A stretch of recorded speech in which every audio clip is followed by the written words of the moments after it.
Good Tuesday morning, everyone. Schuyler Callihan here on Between the Ears, and we've got basketball once again here tonight. West Virginia will be in Orlando taking on the UCF Knights in their first ever Big 12 conference meeting, and we may or may not see Jesse Edwards, who is questionable for this game.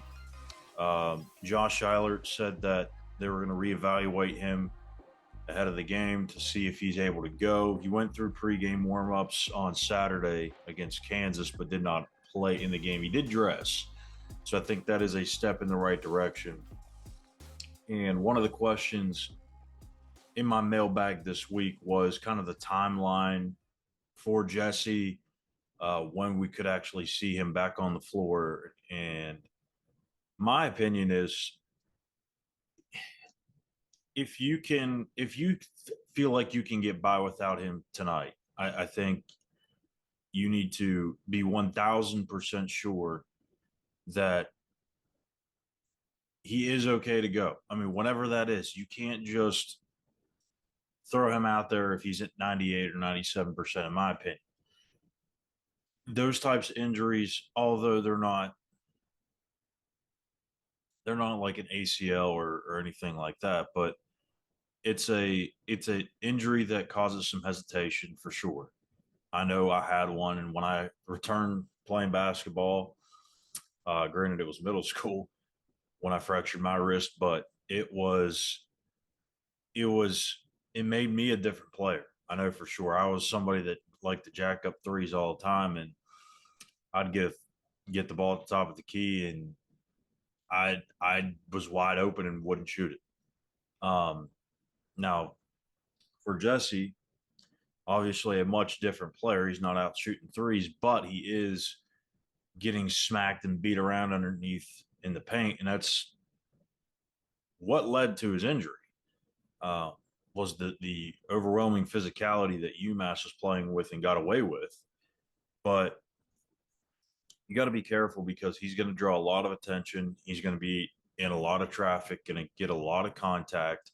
You have to make sure he is at full strength, not just from a physical standpoint, but also a mental standpoint, because sometimes, as we've seen too, not being 100% mentally confident or being confident in the injury being healed can lead to something else. So I think you have to be careful with him, but I think it's possible that he plays tonight. I really do. But I think a more realistic timeline, and this is no insight or anything, this is just my gut feeling on this. A more realistic timeline is probably Saturday against Oklahoma State. But once again, if you feel like you can get past that game without Jesse, which I feel like you probably can, then maybe you wait till next Wednesday. Give him a whole another week to recover and get back into game shape, because that's it's not a scary situation like an ACL or an MCL or any sort of soft tissue, but it's a tough injury to come back from. I know from past experience. But Oklahoma State's a team that struggled in Big 12 play. I don't even think they've won a game yet in league play. And that's a game that you should be able to win on the road. I mean, hell, you beat Kansas at home. I get it's on the road, but you should be able to beat Oklahoma State if you can beat Kansas. I mean, that's just how you would think. But, I mean, this is life in the Big 12, and crazier crap happens all the time. So who knows about that. But if you can get past these next two games, I think next Wednesday against Cincinnati, that would be when you'd like to kind of get him back in the fold. Now, maybe you do get him out there against Oklahoma State and you run him out there for a few minutes. Maybe you get him out there tonight for a few minutes. But I think you got to be smart with it, and I think Josh will be. I don't know that there will be a minutes restriction of any kind. I don't think that that's necessarily the issue. I think it's just more about understanding what type of game will be played Is it going to be one that's physical, or is it going to be kind of a, spread it out, four out, one in type of deal?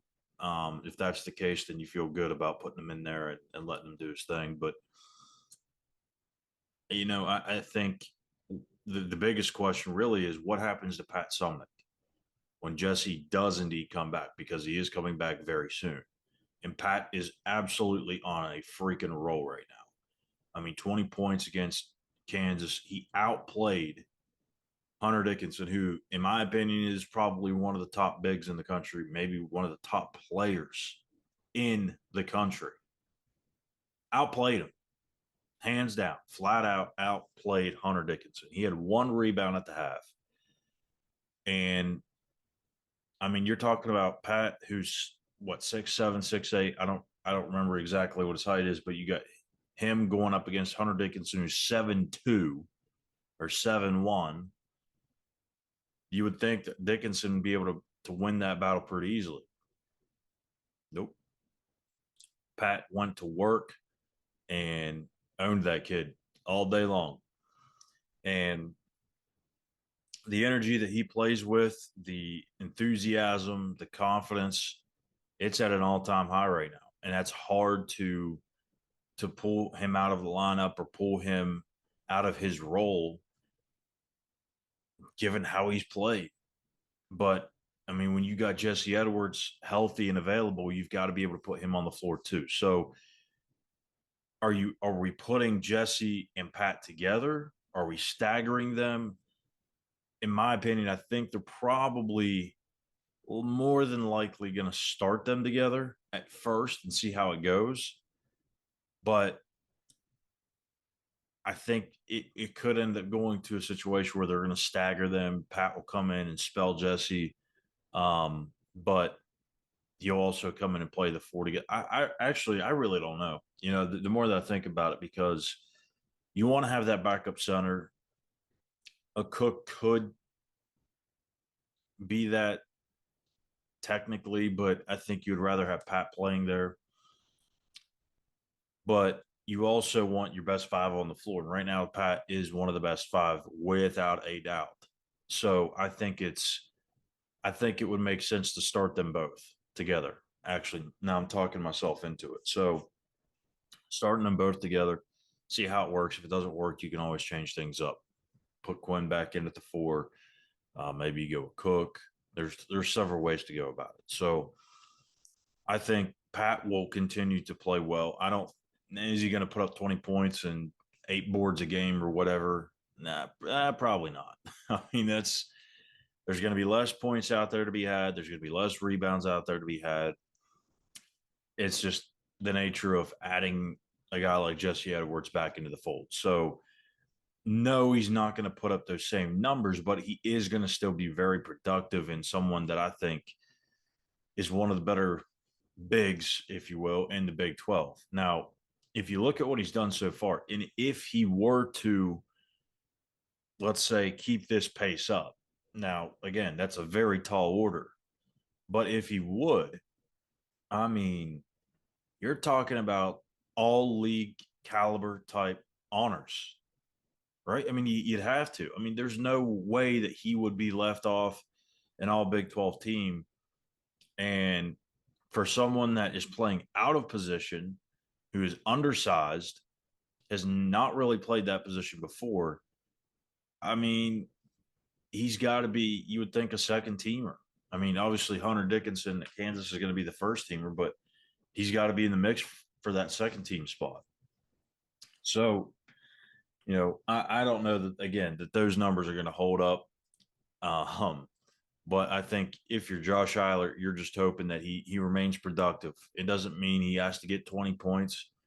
It could mean getting you 8 points and 7 rebounds. But if those are quality minutes that he's providing you, then you're good to go. So I don't know. I think that's your best bet. You got to hope that you can still get some quality minutes out of Pat, get 8 and 7. If he gives you 8 and 7, Jesse gives you another 20 and 10. That's pretty damn good production from your guys in the front court. So it'll be interesting to see how Josh handles this. when he comes back, how he staggers the lineups, and kind of really what Jesse looks like too, because we haven't seen him in over a month. It might take him a little bit of time, and I think fans need to understand that. Again, I know it's not soft tissue, but it is a injury that is not necessarily the most easiest to come back from mentally. Um, it's going to be something that takes some time. He's gonna be careful with it. He's going to play cautiously with it. But if you get him a week or two into this and he's back to his normal self, West Virginia's got a chance. Like I said the other day, West Virginia's got a 1,000% chance to make a serious run in Kansas City with the full boat. There's no questioning that.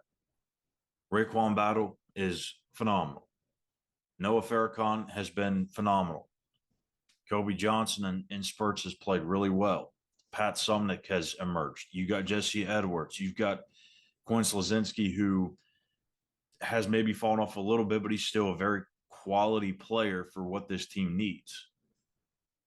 There's a lot of really good talent on this roster. And if you get the whole boat to Kansas City healthy, I don't see why they couldn't make a run. But that, again, this is why it's important to win as much as possible now, because you want to get that highest seed possible when you get to Kansas City and not have to face a Kansas early on in the tournament. You hope somebody takes care of them early on.